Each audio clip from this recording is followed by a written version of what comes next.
வணக்கம் மக்களே. தவைக்க பெண் அஜிதா ஆக்னெல் என்பவர் தலைவர் போகும்போது காரை மறித்து எனக்கு பொறுப்பாளர் என்ற பதவி வேண்டும் என்று அவர் காரை மறித்து தலைவர் விஜய் அதுக்கு எந்த ஒரு ரெஸ்பான்ஸும் பண்ணாமல் கார் எடுத்துகிட்டு போயிட்டாங்க, நிற்கலை அப்படின்னு சொல்லிட்டு எனக்கு பொறுப்பாளர் பதவி வேண்டும், பெண்ணுக்கு இங்கே மதிப்பு இல்லைன்னு சொல்லிட்டு ஆர்ப்பாட்டம் பண்ணுறாங்க. இந்த பெண் உண்மையிலே இவங்க திமுகவோட கைக்கூலியாக தான் இருப்பாங்கன்னு பச்சையாகவே தெரியுதுங்க.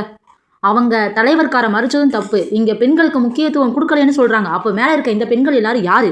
எந்த ஒரு கட்சியிலுமே இல்லாத ஒரு பெண் உரிமை தவைக்க கட்சியில் மட்டும்தாங்க இருக்குது. தூத்துக்குடி மாவட்டத்தில் இன்னைக்கு பொறுப்பாளராக பதவியேற்ற பெண்கள் கீழே உள்ள அந்த அஜிதா ஆக்னேன்றவங்களுக்கு கண்டனம் தெரிவித்து வீடியோ வெளியிட்டிருக்காங்க. அதை நீங்களே பாருங்க. தமிழக வெற்றி கழகத்தின் தலைவர் தளபதி அவர்களுக்கு எங்கள் கழக தொண்டர்கள் சார்பில் முதல்ல நன்றியை தெரிவித்துக் கொள்கிறோம். ஏன்னா எங்களோட பணி சிறக்கிறதுக்கு இது ஒரு முதன்மையான படிக்கட்டு மாதிரி. பல தடைகளை தாண்டி தூத்துக்குடி மாவட்டத்துல இருந்து இப்ப எங்களுக்கு அறிவிப்பு வந்திருக்கு. எங்களுக்கு ரொம்ப சந்தோஷமா இருக்குது. ஏன்னா அடுத்து நாங்க செய்யக்கூடிய ஒவ்வொரு முயற்சிகளும் இதனால பல தடைகளை நாங்க சந்திச்சுக்கிட்டு இருந்தோம். ஏன்னா எங்களால உள்ள இறங்கி வேலை பார்க்க முடியல. ஏன்னா நிறைய பேரு அவங்களே மாவட்ட பொறுப்பாளர்னு சொல்லிக்கிட்டு ஒரு டீமா பிரிச்சு செயல்பட்டுக்கிட்டு இருந்ததுனால எங்களோட முயற்சியினால தோல்வி அடைஞ்சிருச்சு. அது இப்போ நல்ல முறையில நடக்கிறதுக்கு எங்களுக்கு தளபதி அறிவிப்பு கொடுத்தது எங்களுக்கு ரொம்ப சந்தோஷமா இருக்குது. தன்னையே பொறுப்பாளர்னு சொல்லிக்கிட்டு ஒரு கழகத்தோட தலைவருக்கு யாரை நிர்வாகியா நியமிக்கணுங்கிற பொறுப்பும் இருக்கு, கடமை அவருக்கு இருக்கு.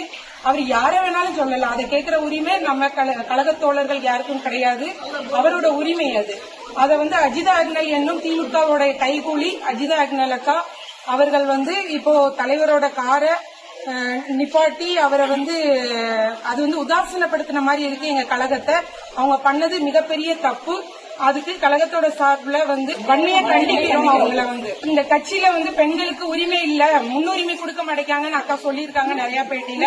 இத்தனை பெண்கள் இருக்கோம். இது நாங்க எல்லாருமே தூத்துக்குடி மாவட்டத்தை சேர்ந்தவங்க. கிழக்கு வடக்கு தெற்குன்னு எல்லா மாவட்டத்துக்கும் 10க்கு 4 பேர் பெண்கள் இருக்கோம் நாங்க இங்க. அதனால பெண்களுக்கு முன்னுரிமை இல்லைன்னு சொல்லவே முடியாது. எந்த கட்சியிலையுமே இல்லாத பெண் உரிமை தமிழக வெற்றி கழகம். அதே மாதிரி மீனவ ஜாதியை சேர்ந்த நான் ஒரு பரவர் பெண்ணு, அவங்களும் பரவர் பெண்ணு தான். மீனவ பெண்களை மதிக்க மாட்டேங்காங்கன்னு தவைக்காவை பத்தி ஒரு குற்றச்சாட்டு வச்சிருக்காங்க. அதை நான் வன்மையா கண்டிக்கிறேன். ஏன்னா நானும் ஒரு மீனவ பெண்ணு. அதனால எனக்கு இங்க ஒரு துணை செயலாளருங்கிற பொறுப்பை கொடுத்து இந்த கழகம் என்ன ஒரு அங்கீகாரம் கொடுத்திருக்கு எனக்கு தூத்துக்குடி மாவட்டத்தில இருந்து.